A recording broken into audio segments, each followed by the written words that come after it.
Presenting sponsor Tamil Matrimony. தமிழர்களின் number one choice Tamil matrimony. Kumudam பக்தி நேயர்களுக்கு வணக்கம். இன்னைக்கு ஆலய தரிசனத்துல நம்ம வந்திருக்கிற இடம் எங்க அப்படின்னு பாத்தீங்கன்னா, நாமக்கல் மாவட்டத்துல பள்ளிப்பாளையம் அப்படின்னு இருக்கு. காவிரி ஆறு ஓரமா இருக்கிற ஒரு ஊரு.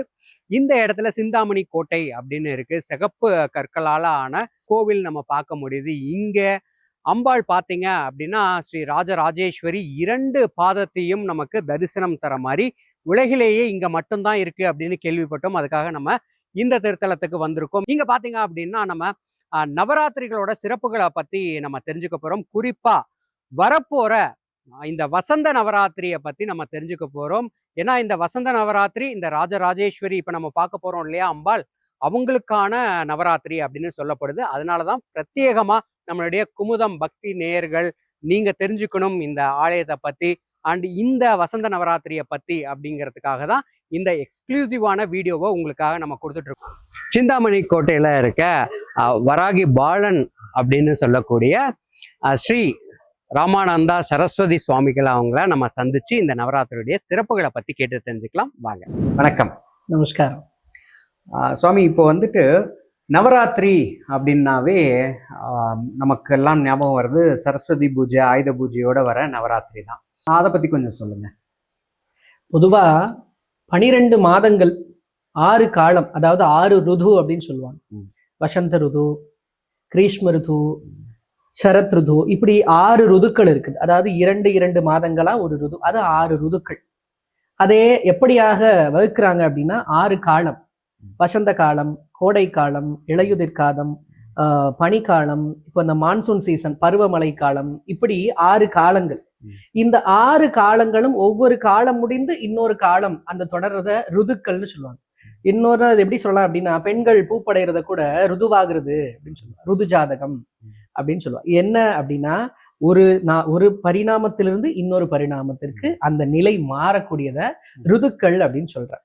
இதே தத்துவார்க்கமாக அந்த 12 மாதங்களிலும் 6 ருதுக்களாக 6 நவராத்திரிகள் கொண்டாடப்படுகிறது. ஒரு ருதுக்கு ஒரு நவராத்திரி அப்படின்னு 6 நவராத்திரிகள். இன்னும் விசேஷமா கருதணும் அப்படின்னா 12 மாதத்தில் வரக்கூடிய 12 வளர்பிறை 9 நாட்களுமே நவராத்திரிகள் தான். ஓ, சரி. அப்படி இருக்கும்போது இந்த 6 நவராத்திரிகள் எந்தெந்த மாதங்கள்ல வருது? இந்த 6 நவராத்திரிக்கும் ஒவ்வொரு நவராத்திரிக்கும் என்னென்ன தெய்வங்கள்? ஏன் அப்படின்னா, நம்ம இப்போ இந்த சரஸ்வதி பூஜை, ஆயுத பூஜை வரும்போது துர்காவுக்கு 3 நாள், அப்புறம் லக்ஷ்மிக்கு, அப்புறம் சரஸ்வதிக்கு 3 நாள், இந்த மாதிரி அந்த 9 நாளும் 3 நாட்கள் ஒவ்வொரு சுவாமியை நம்ம கும்பிடுறோம் இல்லையா? அந்த மாதிரி இது எப்படி இருக்கு? இந்த வர 6 நவராத்திரிகளும் எந்தெந்த தேவதைகளை, எந்தெந்த அம்பாளை நம்ம கும்பிடணும்? உபாசனா மார்க்கம், அம்பாளோட வழிபாடு வேற, உபாசனை வேற. இது முதல்ல நம்ம இந்து மதத்துல உண்டான இந்த 2 பேதங்களை புரிஞ்சுக்கணும். வழிபாடு அப்படிங்கிறது ஒருத்தருக்கு ஒரு தேவை இருக்கிறது, அந்த தேவைக்காக அம்பாளை, அம்பிகையை, சுவாமியை நம்ம நாடுறது. 6 மதங்களின் கூட்டு தான் இந்து மதம். அதை முதல்ல நம்ம புரிஞ்சுக்கணும். அதுல சாக்தம் அப்படிங்கிறது அம்பாளை வழிபடக்கூடியது. இந்த சாக்தம் அப்படிங்கிறது 6 மதங்களையும் உள்ளடக்கிய மதம். இப்ப சைவம், வைணவம் அப்படின்னா அதுல உச்ச தெய்வமா சிவனையும் விஷ்ணுவையும் சொல்லுவா. கௌமாரம் அப்படின்னா முருகனை உச்சத்துல வைத்து வழிபடக்கூடியது. கணாபத்தியம், கணபதியை உச்ச தெய்வமாக வழிபடக்கூடியது. சௌரம், நவகிரகாதி தேவதைகளோடு கூடிய சூரியனை உச்சப்படுத்துவது. சாக்தம் அப்படின்னா அம்பிகை பிரதான தெய்வமாக வழிபடுவது. ஆனால் அம்பாளோட மட்டும் இல்லாமல் அனைத்து தெய்வங்களையும் சேர்த்து வழிபடுவது இந்த சாக்தம். அதனால சாக்தத்தை விசேஷமா கருதுவார். இந்த 6 ருதுக்களிலும் 6 நவராத்திரின்னு சொல்றோமே, இந்த 6மே சாக்த வழிபாடு. இதுல ரகசியமாக கருதப்படுவது அப்படிங்கிறது மற்ற எல்லோருக்கும் வெளிப்படையாக தெரிகிறது சாரதா நவராத்திரி. சாரதா நவராத்திரி அப்படிங்கிறதா இப்ப நீங்க சொன்ன சரஸ்வதி பூஜை, ஆயுத பூஜை வழிபாடு. துர்கா, லக்ஷ்மி, சரஸ்வதி 3 தெய்வதைகளுக்கும் 3 நாட்களாக நவராத்திரி 9 நாள். அதுல 9வது நாளை நம்ம சரஸ்வதி பூஜையாகவும் 10வது நாளை விஜயதசமியாகவும் வழிபாடு செய்யறது இந்த சாரதா நவராத்திரி. இது இல்லாம வசந்த நவராத்திரி அப்படின்னு ஒண்ணு உண்டு.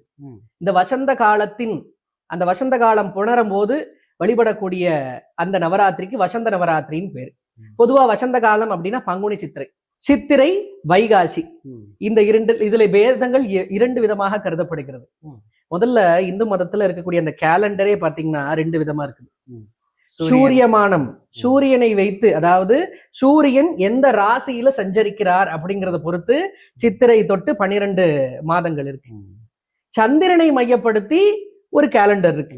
சந்திரனோட சுழற்சி அப்படிங்கிறது 28 நாள் தான். அப்ப மாசத்துக்கு 28 நாள் தான் இருக்கணும். 30 நாள், 31 நாள், ஆடிக்கு சில நேரத்துல 32 நாட்கள் வரும். இப்படியெல்லாம் வருவதனால் சூரியமானம், சந்திரமானம்னு இந்து மதத்துல வழிபாடுகளை பொறுத்து 2 விதமாக கருதப்படுறது. இதுல சந்திரமானமாக அம்பாளை வழிபடும் பொழுது அம்பாள சந்திரனை ஒத்தவளாக முழுமதி நிலவாக மையப்படுத்தி வழிபடக்கூடியது. இதனாலதான் ஆஷாட நவராத்திரி, வசந்த நவராத்திரி, இந்த சில நவராத்திரிகள் எல்லாம், வசந்த நவராத்திரினா பங்குனி, சித்திரை, சித்திரை வைகாசி, ஆனா அம்பாளுக்கு வசந்த நவராத்திரி பங்குனிலே வரும். ஆஷாட நவராத்திரினா ஆடி மாதம், ஆனால் வராகிக்கு ஆணியிலேயே வரும்.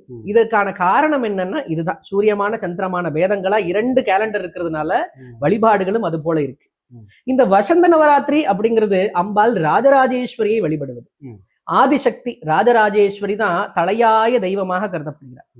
அனைத்து தேவாதி தேவதைகளையும் படைத்தவளாக, இறைவி அப்படின்ற நாமத்திற்கு உரியவளாக, பஞ்சபானங்களை புஷ்பபானங்களோடு, அதாவது கரும்புவில் பாசாங்குஷம் புஷ்பபானம் தாங்கியவளாக அம்பாள் ஆதிசக்தி ராஜராஜேஸ்வரி என்ற திருநாமத்தோடு ஸ்ரீசக்கரத்தில் அமர்ந்து இந்த உலகங்கள் யாவையும் ஆள்கின்றார். அந்த ஆதிசக்தியை வழிபடுவது இந்த வசந்த பஞ்சமி. இதை கொண்டாடுவதற்காக தான் மலர்களே மனம் கொண்டதாக இருக்கின்றதுன்னு சொல்லுவாங்க. வசந்த காலத்துல மட்டும்தான் மணமிக்க மலர்கள் பூக்கும். மல்லி, முல்லை, இது போன்ற மணமிக்க மலர்கள் எல்லாம் கிடைக்கக்கூடியது இந்த வசந்த காலம், இந்த பங்குனி சித்திரையில தான் கிடைக்கும். அதனால அம்பாளுக்கு இந்த நவராத்திரிக்கு வசந்த நவராத்திரி அப்படின்னு பேரு. இந்த நவராத்திரியில விசேஷம் என்ன? ஏன்னா சாரதா நவராத்திரியில இப்பதான் சொன்னோம். அதுல 9வது நாள் சரஸ்வதி பூஜையாகவும் 10வது நாள் விஜயதசமியாகவும் கொண்டாடப்படுகிறது. அப்ப இந்த சாரதா நவராத்திரியை போல இதுல என்ன விசேஷம்னா, இந்த வசந்த பஞ்சமியின் 9வது நாள் தான் ராமநவமி. ஆக அம்பாள் சாக்ஷாத் கோவிந்த ரூபிணி. அம்பாள் வேற, பெருமாள் வேற கிடையாது அப்படிங்கிற அந்த பேதம், அதை நிரூபணம் செய்யும் விதமாகத்தான் அம்பாளோட நவமி மகாநவமி அப்படின்னு பேர். இந்த நவராத்திரியின் 9வது நாள் ராமநவமியாக கொண்டாடப்படுகின்றோம். ராமர் அவதாரமாகிய நாள் அப்படிங்கிறதுனால அந்த ராமநவமி இந்த வசந்த பஞ்சமி, அந்த வசந்த நவராத்திரியோட 9வது நாள். சரி, வசந்த பஞ்சமி அப்படின்னா அம்பாள் வாராகி அவதாரமானது. இந்த வசந்த பஞ்சமி இதே வசந்த நவராத்திரியில் தான் வருகிறது. வசந்த நவராத்திரியோட 5வது நாள் வாராகியின் அவதார தினம். சிலர் தை மாதத்தில் வரக்கூடிய பஞ்சமியை வசந்த பஞ்சமின்னு சொல்லுவா. அவளோட அந்த வழிபாடு வேதங்களை பொறுத்தது. வசந்த பஞ்சமி அப்படின்னா வசந்த நவராத்திரியின் 5வது நாள், வராகி அவதாரமாகிய தினம். ராம நவமி அப்படிங்கிறது ராமர் அவதாரமாகிய தினம். இந்த 2மே இந்த வசந்த நவராத்திரியில தான் வர்றது. ஓகே, அப்போ இந்த பங்குனி மாசத்துல நம்ம இருக்கோம். இப்போ எப்போ ஸ்டார்ட் ஆகுது? இந்த பங்குனி மாத அமாவாசையிலிருந்து வளர்பிறை யாக இருக்கக்கூடிய அந்த 9 நாட்கள் நவராத்திரி நாட்களாக கருதப்படுகின்றன. சரி, இந்த சைத்திர நவராத்திரினும் இதை சொல்லுவோம் இல்லையா? ஆமா. இந்த நவராத்திரியிலையும் 3 நாட்கள், முதல் 3 நாட்கள் ஒரு அம்பாளையும், அதுக்கப்புறம் லக்ஷ்மி, அப்புறம் சரஸ்வதி, அந்த மாதிரி இருக்கா இல்ல எப்படி இருக்கு? இல்ல, அப்படி இல்ல. அம்பாளுக்கு இந்த சாரதா நவராத்திரியில மட்டும்தான் அந்த 9 நாட்களை 3 தெய்வமாக பிரித்து வழிபடக்கூடிய அந்த வகுப்புகளை நம்ம கொடுத்திருக்கிறோம். மற்ற நான் சொன்ன மற்ற 5 நவராத்திரிகளிலுமே ஒரே தெய்வம், அந்த தெய்வமே 9 நாட்களிலும் வழிபாடு செய்யப்படுகிறது. இந்த வசந்த நவராத்திரியை நம்ம எப்படி வழிபாடு செய்யணும்? ஏன்னா இந்த நவராத்திரி ரொம்பவும் விசேஷமானது.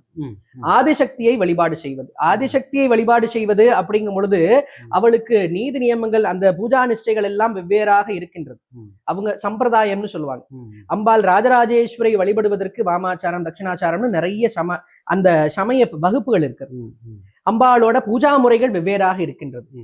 பொதுமக்கள், பக்தர்கள் அம்பாளை நம்ம எப்படி வழிபடணும்னு அம்பாலே சொல்லியிருக்கிறார்.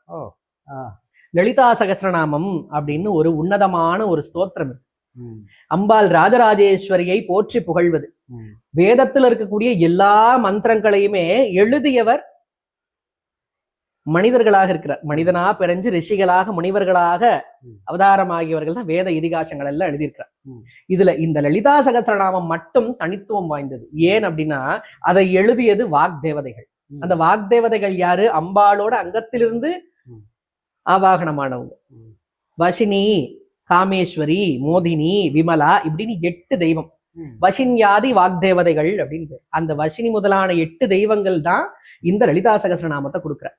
இதிலும் விசேஷமான ஒரு ஒரு ஒரு கருத்து இருக்கு. என்னன்னா, அம்பாளுக்கு சகஸ்ரநாமம் அப்படின்னா 1000 நாமம்.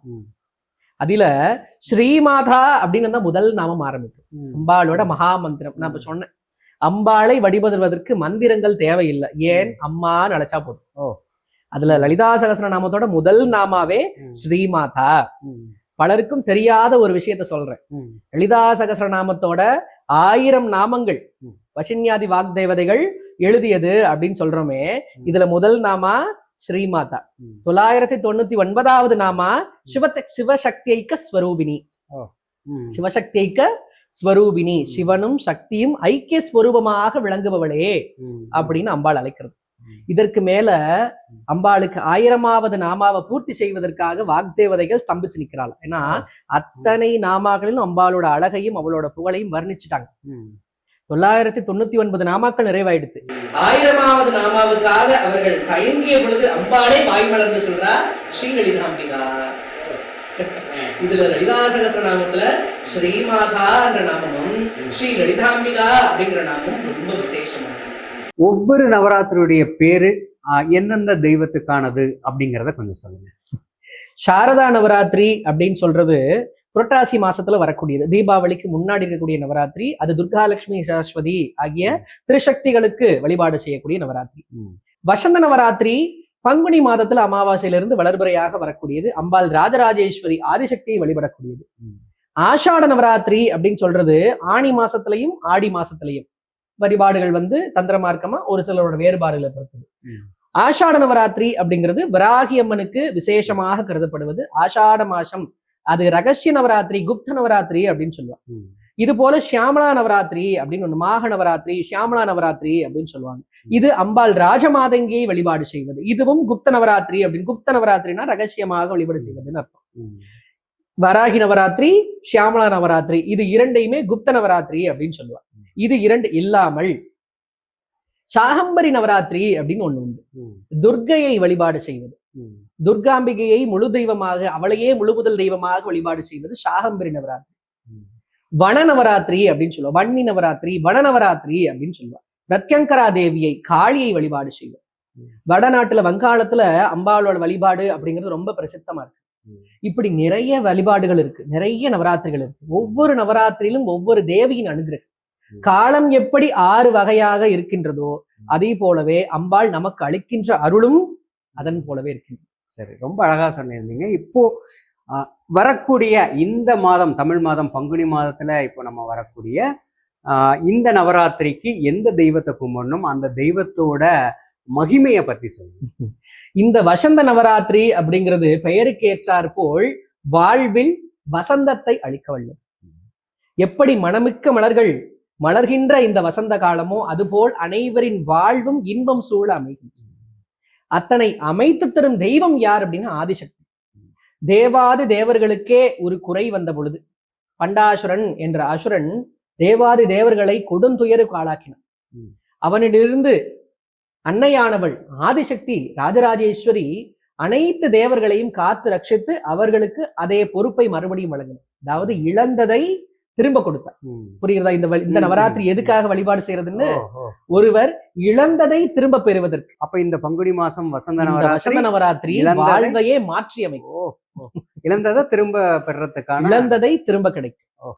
அப்ப இழந்ததை தான் கொடுப்பாளா? நான் அடைய விரும்புற உயர்வை கொடுக்க மாட்டாளா அப்படின்னா, ராஜாவாக மகாராணி, அவ மகாராஜ்ஞை அப்படின்னு பேரு. ராஜாவும் அவளேதான், ராணியும் அவளேதான். மகாராஜ்ஞை அப்படின்னு பேர் அவளுக்கு. உயர் பதவியை அளிக்க வல்லவள். ஒரு ப்ரமோஷன் எதிர்பார்க்கிறோம், ஒரு வம்பு வழக்கு, ஏதோ ஒரு கோர்ட்டு கேஸ்ல நமக்கு சாதகமான ஒரு பலன் வரணும் எதிர்பார்க்கிறோம் அப்படின்னா இந்த நவராத்திரியில அம்பாள் ஆதிசக்தியை வழிபாடு செய்யும் பொழுது அது நிச்சயமாக கிட்டும். சரி, இந்த நவராத்திரி அந்த நம்ம சரஸ்வதி பூஜை, ஆயுத பூஜை கொண்டாடுற நவராத்திரி வருது இல்லைங்களா? அந்த நவராத்திரி மாதிரி மக்கள் கொண்டாடுறாங்களா இல்ல வழிபடுறாங்களா அப்படின்னா சிலருக்கு தெரியல அப்படின்னு தான் சொல்றாங்க. அது ஏன் அப்படி? ஸ்ரீசக்கரம், ஸ்ரீவித்யா உபாசனை இப்படின்னு சொன்னாலே இது ரகசிய மார்க்கம். ரகசியம் அப்படின்னா என்ன அர்த்தம்? ஒருத்தருக்கு ஒருத்தர் சொல்லி அதை மறைவா வச்சிருக்கிறது. ரகசியம்னாலே மறைபொருள் அப்படின்னு அர்த்தம். அம்பாள் அதிரகசிய யோகினி அப்படின்னு பேர். ரகசியத்திலும் அதிரகசியமாக இருக்கிறவள். அதனாலதான் அம்பாளோட வழிபாடுகள், ஸ்ரீவித்யா தேவதைகளோட வழிபாடுகள் எல்லாம் இன்றளவும் ரகசியமா பாதுகாக்கப்பட்டது. இந்த உலகம் உள்ளளவும் தேவி வழிபாடு ரகசியமாகவே தான் இருக்கும். சில விஷயங்கள் குருமார்கள் குருமூலியம், அதாவது குரு அருளால்தான் கிடைக்கணும்னு இருக்கு. வழிபாடுகள் வேற, உபாசனைகள் வேற. இன்றளவும் அப்படி இருக்கிறதுனாலதான் அந்த உபாசனைகளால செய்யக்கூடிய பூஜைகள் ரகசியமாவே இருந்துட்டு இருக்கு. இப்பதான் நிறைய பக்தர்களுக்கு நிறைய விஷயங்கள் தெரிய வருது. இதுவும் தேவியோட அனுகிரகம் தான். ஏன்னா ஹைக்ரீவர் சொல்றார், ஸ்ரீவித்யா அப்படின்ற ஒரு விஷயம், ஒரு தந்திரம் இருக்கிறது யாருக்கு அறிகிறதோ அதுவே தேவியோட அனுகிரகம். ஒரு டிக்கெட் மாதிரி. டிக்கெட் இருந்தா தானே அம்பாளை தரிசனம் பண்ண முடியும். அந்த டிக்கெட் என்னன்னா அந்த ஸ்ரீவித்யா அப்படிங்கறத பத்தி தெரிஞ்சிருக்கணும். அப்போ இது வந்துட்டு இந்த வசந்த நவராத்திரி எல்லாருமே மக்கள் கொண்டாடலாம், ஒன்றும் தப்பு கிடையாது, எந்த விதமான குறையும் கிடையாது. அம்பாள் ஜெகத் ரக்ஷணி. ஜெகத்தில் இருக்கின்ற அனைத்திற்கும் அவளேதான் மாதா. அதனாலதான் அவளுக்கு ஸ்ரீமாதான் பேர். தாய்க்கும் தாயாகிய தயாபரி. ஸ்ரீமாதான அவளுக்கு மேலொரு தாயுள்ளம் கொண்ட தெய்வம் கிடையாது. தாயானவளை வழிபடுவதற்கு அனைத்து மைந்தர்களுக்கும் குழந்தைகளுக்கும் கடமை இருக்கிறது. சுவாமி, இங்க பாத்தீங்க அப்படின்னா அம்பாள் எங்கேயுமே நான் இது வரைக்கும் பார்த்ததில்லை. நான் பார்த்ததில்லை. நம்மளுடைய குமுதம் பக்தி நேயர்கள் பார்த்துருப்பாங்களா என்னன்னு தெரியல. நான் பார்த்ததில்லை. 2 பாதமும் தரிசிக்கிற மாதிரி இங்க அம்பாள் வீட்டு இருக்காங்க, ராஜராஜேஸ்வரி. இந்த வசந்த நவராத்திரியை பத்தி நீங்க அழகா சொல்லிட்டு இருக்கீங்க. ராஜராஜேஸ்வரி தான் முதன்மையான தெய்வமா இந்த நவராத்திரியில வழிபடுறதுன்னு சொல்லிட்டு இருக்கீங்க. அம்பாள் பத்தி சொல்லுங்க, இந்த 2 பாத தரிசனம் பத்தி சொல்லுங்க. அம்பாள் ராஜராஜேஸ்வரி உலகத்திலேயே 2 பாதங்களும் தெரிய அமர்ந்த திருக்கோணத்துல அருள் செய்யக்கூடிய ஒரே ஆலயம் இந்த சிந்தாமணி கோட்டை ராஜராஜேஸ்வரி சக்தி பீடம். அம்பாள் ராஜராஜேஸ்வரி ஏன் இங்க 2 காலையும் தொங்க வச்சபடி அமர்ந்திருக்கிறா அப்படிங்கறதோட விசேஷம். எல்லா ஆலயங்களிலும் அம்பாள் ஒரு காலத்தான் தொங்க வச்சிருப்பா. அவ எந்த பாவத்துல இருக்கிறா அப்படிங்கறத பொறுத்து பலன்கள் இருக்கு. 2 காலையும் மடக்கி அம்பாள் சித்தாசனத்துல அமர்ந்திருக்கிறத காமாட்சி அப்படின்னு சொன்ன. வலது கால் தொங்க விட்டு அம்பாள் நளினமாக அமர்ந்திருக்கக்கூடிய தோற்றத்தை லலிதாம்பிகை அப்படின்னு சொன்ன. இடது காலை தொங்க வைத்து அம்பாள் அமர்ந்திருக்கக்கூடிய தோற்றத்தை ராஜராஜேஸ்வரின்னு சொன்ன. ஏன் இந்த 2 காலம் தெரிய இங்க அமர்ந்திருக்கிறா அப்படின்னா, வலது காலை தொங்க வைத்து அமர்ந்திருக்கக்கூடிய லலிதாம்பிகையை வழிபாடு செய்யும் பொழுது நமக்கு யோகமானது கிட்டும். இடது கால் தெரிய அம்பாள் ராஜராஜேஸ்வரியா அமர்ந்திருந்தா போகமானது கிட்டும். இங்க அம்பாள் யோகம் போகம் ஆகிய 2ஐயுமே தருகின்றார். இது என்ன யோகம் போகம் அப்படின்னா, ஒருவர் லக்ஸூரியான கார் வச்சிருக்கார், உலகத்திலே ரொம்ப காஸ்ட்லியான ஒரு கார் வச்சிருக்காருன்னு வச்சுக்கோங்க. அந்த காரை யார் ஓட்டுறா? டிரைவர் தான் ஓட்டுவார். எவ்வளோ பெரிய சொத்துக்கள் பணம் கொண்டவளாக இருந்தாலும் அதை அனுபவிக்கும் அந்த யோகம் இல்லை. அதனால்தான் நீங்க அம்பாள் என்ன செய்யறா, செல்வ சம்பத்துகளையும் அளித்து அதை அனுபவிக்கும் யோகத்தையுமே. அம்பாள் பரமேஸ்வரி இந்த வாழ்க்கையில இந்த பூமியில வாழ்றதுக்கு நமக்கு என்ன தேவை? போகம் வேணும், செல்வ சம்பத்துகள் வேணும். வாழ்வில் எல்லா நலன்களையும் புண்ணியத்துவத்தையும் அனுபவித்து பரலோகத்திற்கு பரகதி அடைவதற்கு யோகம் வேணும். அதனால்தான் அம்பாள் இன்மையிலும் மறுமையிலும் அருள் செய்பவளாக யோகம் போகம் ஆகிய 2ஐயும் தரவல்ல சக்தியா இங்க 2 காலும் தெரிய அம்பாள் உட்கார்ந்துச்சு. அம்பாளோட திருப்பாதத்திற்கு கீழே பிரம்மா, விஷ்ணு, மகேஸ்வரன், சதாசிவன் 4 பேரும் 4 கால்களா அமர்ந்திருக்கிறார். பரமேஸ்வரன் சாட்சாத் காமேஸ்வரன் படுத்துட்டு இருக்கிறார். அவ மேல அம்பாள் அமர்ந்துட்டு இருக்க. சிவன், பிரம்மா, விஷ்ணு, மகேஸ்வரன், ருத்ரன் ஆகிய 5 தேவதைகளும் அம்பாளோட பாதத்தின் கீழ் சரணாகதி அடைந்தவர்களாக இருக்கின்றனர். உலகத்தில் படைத்தல், அழித்தல், காத்தல், அருளல், மறைத்தல் அப்படிங்கிறது 5 தொழில். நம்ம செய்யறதெல்லாம் இல்ல. இந்த 5 தொழிலை செய்யக்கூடிய பஞ்சமூர்த்திகள் அம்பாளோட பாதத்திற்கு கீழே சரணாகதி அடைஞ்சிருக்கிறார். அதனாலதான் அம்பாளுக்கு பஞ்ச பிரம்மாசனசினா அப்படின்னு, பஞ்ச பிரம்மத்தினால் ஆன அந்த மகா சிம்ஹாசனத்துல அம்மா வந்திருக்கு. அந்த திருத்தோற்றத்துல அம்மா இங்க காட்சி கொடுக்கிறார். அம்பாள் இது தர்பார் கோலம்னு பேரு. அம்பாள் மகாராணியாக வேற்றிருக்கின்றார். அந்த அம்பா ராணியை பார்க்கணும்னா ராணி மனசு வச்சாதான் முடியும். அருளே வடிவமாக எழிலே கோலமாக அம்பாள் இங்க அமர்ந்திருக்கார். நல்லதே நடக்கும். அம்பாள் ஏன் இந்த இடத்துல மலர்கனை 5 வகையான புஷ்பங்கள் மலர்கனையை கையில வச்சுட்டு, கரும்பு வில்லை கையில வச்சுட்டு, பாசம், அங்குஷம் ஆகிய 2 அஸ்திரங்களை கொண்டிருக்கு. இது அனைத்தும் அஸ்திரங்கள், ஆயுதங்கள் கிடையாது. தத்துவ விளக்கமாக அம்பாள் உட்கார்ந்துட்டு இருக்கிறார். இந்த பஞ்சபானம் அப்படிங்கிறது நம்மளுடைய பஞ்ச இந்திரியங்களை குறிக்கும், 5 குறிக்கும். அதை அம்பாள் என்ன பண்றா, இருக்க கையில பிடிச்சிட்டு இருக்க. பஞ்சபானம், அந்த பஞ்சபானத்திலிருந்து தோன்றியவள் தான் அன்னை வாராகி. அதனாலதான் அவளுக்கு பஞ்சமி அப்படின்னு பேரு. 5 சக்தியாக, 5 சக்தியாக அம்பாள் விளங்குறதுனால அவளுக்கு பஞ்சமி அப்படின்னு பேரு. அம்பாளோட இடக்கரத்துல கரும்பு வில்ல கையில வச்சுருப்பா. அந்த கரும்பிலும் அம்பாள் நுனிக்கரும்பு தான் கையில பிடிச்சிட்டு இருப்பா. அடிக்கரும்பு இனிக்கும் அப்படிங்கிறது எல்லாருக்கும் தெரியும். ஆனா என்ன பண்றா, நுனிக்கரும்ப கையில பிடிச்சிட்டு இருக்க. வாழ்வில் எது வேண்டாம் அப்படிங்கிறத அம்பாள் என்ன, குழந்தைக்கு என்ன கொடுக்கணும்னு அவளுக்கு தானே தெரியும். அதனால அம்பாள் நுனிக்கரும்ப கையில பிடிச்சிட்டு இருக்கா. இனிமையான வாழ்வை அருளும் அந்த கரும்பிலிருந்து தோன்றியவள் ராஜமாதங்கி. அம்பாள் ஷியாமலான்னு சொல்லப்படக்கூடிய ராஜமாதங்கி அம்பாளோட மந்திரியாக விளங்கக்கூடிய, அம்பாளுடைய அங்குசத்திலிருந்து தோன்றிய தெய்வம் சம்பத்கரி அப்படின்னு சொல்லப்படக்கூடிய தெய்வம். யானை மீது அமர்ந்தவளாக அருள் செய்பவள் சம்பத்கரின்னு. பாசம் அப்படிங்கிற ஆயுதம், அந்த பாசம் அப்படின்னு என்னன்னா கயிறு, பாச கயிறு. வாழ்வுக்கு 2 முனை இருப்பது போலதான் கயிறுக்கும் 2 முனை இருக்கு. இன்பம், துன்பம் ஆகிய 2 தான் அந்த வாழ்வோட 2 முனை. ஆக்கம், அழிவுன்னு எதுவா இருந்தாலும் 2, அந்த 2 எக்ஸ்ட்ரீம் இருக்கு. நம்ம என்ன பண்றான்னா 2யுமே அவ கையில வச்சுட்டு இருக்க. அந்த கயிறு, பாச கயிறுல அந்த 2 நுனியுமே அவ கைக்குள்ளதான் இருக்குது. ஆக்கமும் அழிவும் நானே அப்படின்னு காட்டுறேன், இன்பமும் துன்பமும் நானே அப்படின்னு காட்டுறேன். அந்த பாசத்தை கையில வச்சு நமக்கு தத்துவ விளக்கமா சொல்றா. அந்த பாசத்திலிருந்து அவதாரமாகிய தெய்வம் அஸ்வாரூடா, குதிரை மேல் அமர்ந்திருக்கும் தெய்வமாக அஸ்வாரூடான்னு. இந்த 2 பேருமே புதுசா இருக்கும்னு நினைக்கிறேன். அம்பா, அதனாலதான் இந்த ஸ்ரீவித்யா தேவதைகள், அம்பாள் ராஜராஜேஸ்வரியை வழிபடக்கூடிய இந்த சக்தி தெய்வங்கள் எல்லாம் ரகசிய தெய்வங்களா. இந்த உலகம் உள்ளளவும், இந்த பிரபஞ்சம் உள்ளளவும் அனைத்து உயிர்களையும் காக்கும் பொருட்டு அன்னை ரகசியமாக இருந்து அருள் செய்கிறாள். அதனாலதான் இந்த ஆலயமும் ரகசியமாவே இருக்கு. ரொம்ப அழகா சொன்னீங்க. அம்பாளும் ரொம்ப அப்படியே நம்ம கூட நின்று பேசுற மாதிரியே இருக்காங்க அம்பாள். கடைசியா ஒரு கொஸ்டின் உங்ககிட்ட, என்ன அப்படின்னா, இந்த வசந்த நவராத்திரி எல்லாருமே வழிபடலாமா? ஏன் அப்படின்னா நிறைய பேத்துக்கு தெரியாமையும் இருக்கு. நீங்க வேற கொஞ்சம் பயமா இருக்கிற மாதிரி வேற சில இது சொன்னீங்களா, சூட்சமமா இருக்கணும், ரகசியமா இருக்கு அப்படிலாம் சொன்னீங்களா. அதனால நான் கேட்கிறேன், பார்த்துட்டு இருக்க மக்கள் எல்லாருமே நினைப்பாங்க, இந்த நவராத்திரி நம்ம ராஜராஜேஸ்வரியை 9 நாளும் நம்ம வழிபடலாமா? ஏன்னா இழந்ததை மீட்டு தரக்கூடிய நவராத்திரி அப்படின்னு வேற சொல்லிட்டீங்க. நிறைய பேர் எல்லாரும் நிறைய விஷயங்களை இழந்திருப்பாங்க, அதை மீண்டும் வேணும்னு வேண்டுவாங்க இல்லையா? அப்போ இந்த 9 நாட்கள் கண்டிப்பா பயனுள்ளதா இருக்கும். இதை வழிபடலாமா எல்லாரும்? ஏன் தெரியாம இருக்கு அப்படிங்கிறதையும் முன்பே சொன்னது போல அம்பாலோட பூஜை, ஸ்ரீவித்யா பூஜைகள் ரகசியமானதுதான். ஆனா ஹயக்ரீவர் என்ன சொல்றார், யார் ஒருவர் இந்த ஸ்ரீவித்யை பத்தி கேட்கிறாங்களோ அவர்களுக்கு மறுக்காமல் உபதேசம் செய்யணும்னு சொல்லியிருக்கார். அதனால இந்த ஸ்ரீவித்யை பத்தி யாரெல்லாம் அறிந்திருக்கின்றார்களோ அவர்கள் அனைவரும் அம்பாளை வழிபாடு செய்வதற்கு உகந்தது. பயப்பட வேண்டிய அவசியமே கிடையாது. அம்பாளுக்கு பேரே ஸ்ரீமாதா, எல்லா உயிர்களுக்கும் தாயானவள். தாயை வழிபடுவதற்கு அனைத்து குழந்தைகளுக்குமே அனுமதி உண்டு. அம்பாளை வழிபடுவதற்கு நான் சொன்ன மாதிரி ஒரே ஒரு நெய் தீபம் ஏற்றி, அம்பாளுக்கு ரொம்ப பிடித்தமான நெய்வேத்தியம்னா பாயாசம், சக்கரை பொங்கல் அம்பாளுக்கு விசேஷம். இனிமையான வாழ்வு அருள்வ இல்லையா, அதனால இனிப்பான விஷயங்கள் அம்பாளுக்கு நெய்வேத்தியம் செய்கிறது வழக்கம்.